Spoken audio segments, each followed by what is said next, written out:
Welcome.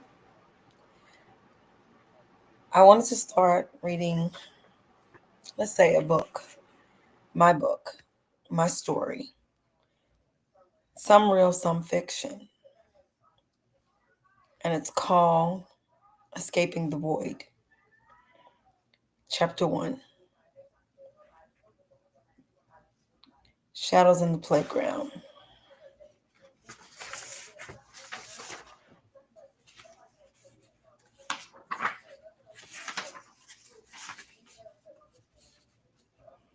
Chapter 1 is going to be Escaping the Void, the epic life of a Virgo. Welcome. Tonight we step into the shadows, the places we were told not to speak about.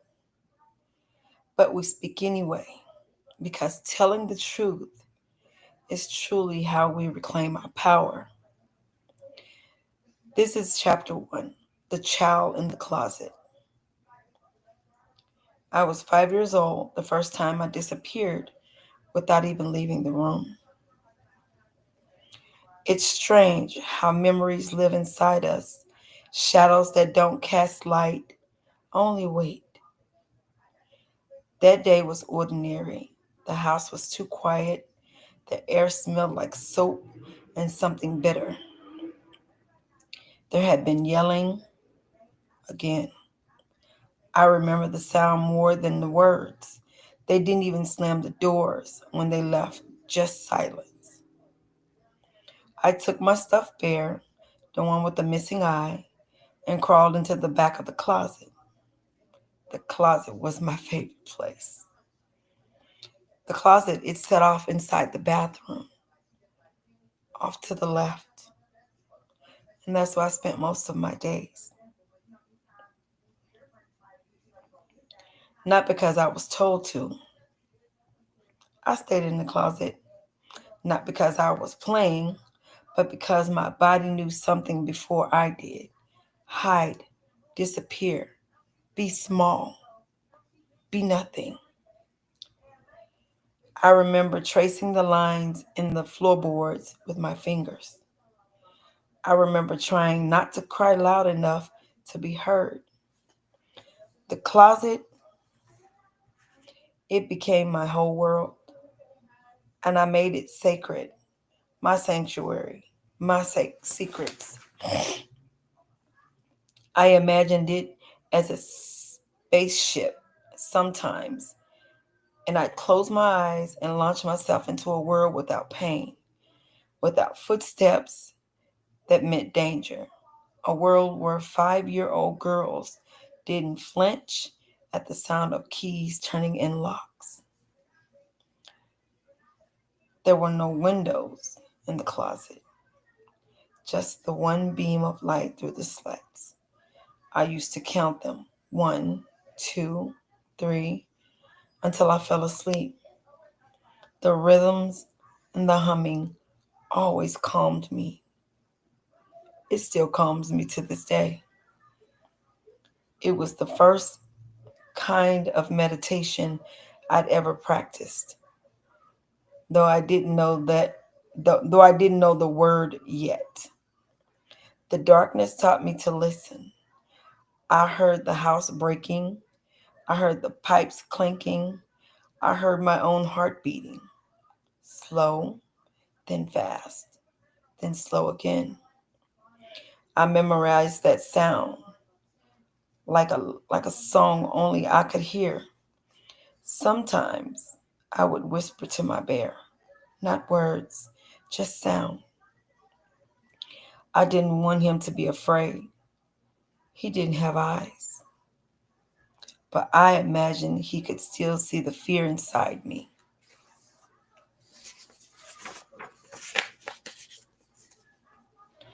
That closet was where I met myself, not the self others saw, the one that smiled and nodded and sat still at the table, but the real me, the one who was already learning to survive. I stayed there for hours, sometimes until it got dark, sometimes until someone remembered I was gone. And when I came out, blinking into the hallway light, no one asked why. No one noticed I was different. Because I wasn't the same girl who had gone in. Something had changed.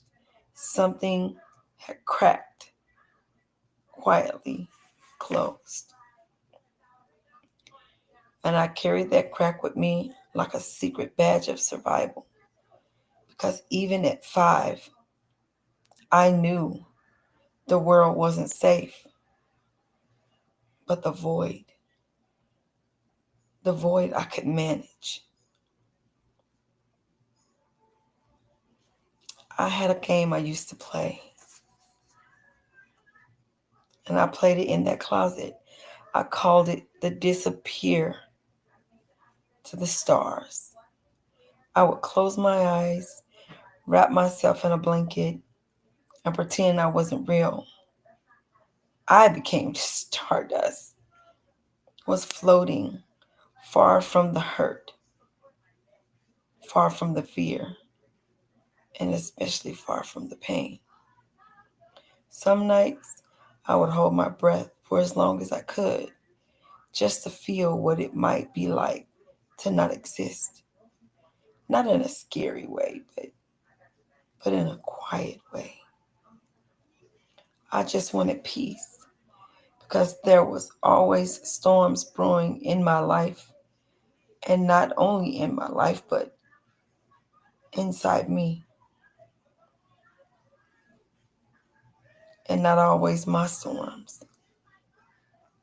Sometimes I would whisper my own name just to remember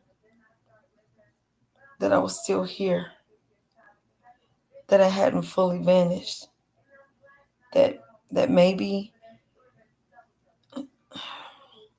someone would still come looking.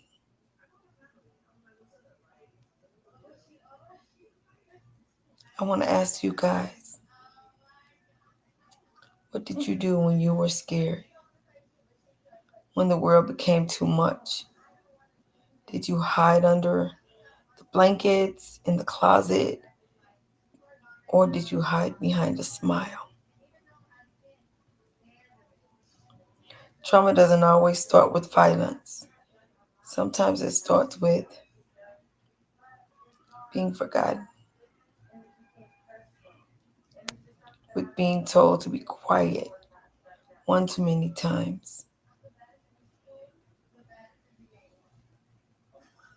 If you're here, type in the chat if you had a closet moment. You don't have to tell me the details. Just drop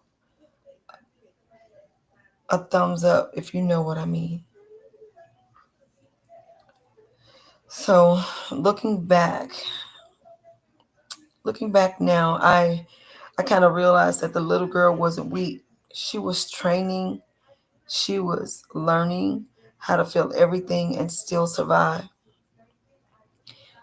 You know, that closet for that little 5-year-old girl in me, the closet became my first temple, my first therapist, my first battlefield. And guess what? I won. Every single time I stepped out, even if no one saw it, I won.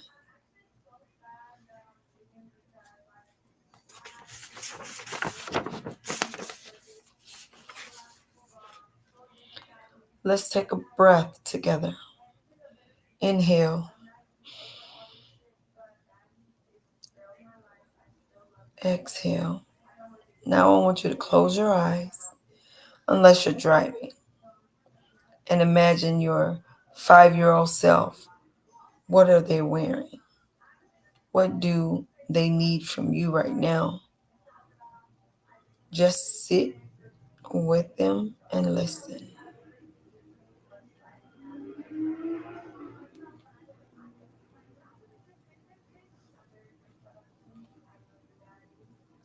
Well, if you could sit beside that version of yourself, what would you say? Where did you learn to disappear? And are you still doing it now? That's funny. I disappear all the time. Behind laugh, behind tears. And I also hide under my scars. This is just the beginning. I want you guys to come with me at least 3 nights a week. We're going to walk through every locked room, every burned bridge, every hidden heart, and we're going to heal out loud. Next time, we'll talk about the fire. The moment the silence broke, the first time I realized I wasn't the one breaking, I was the one being broken, and that I could still rebuild. But right now, I want to thank you for sharing your time, and your hearts, and your presence.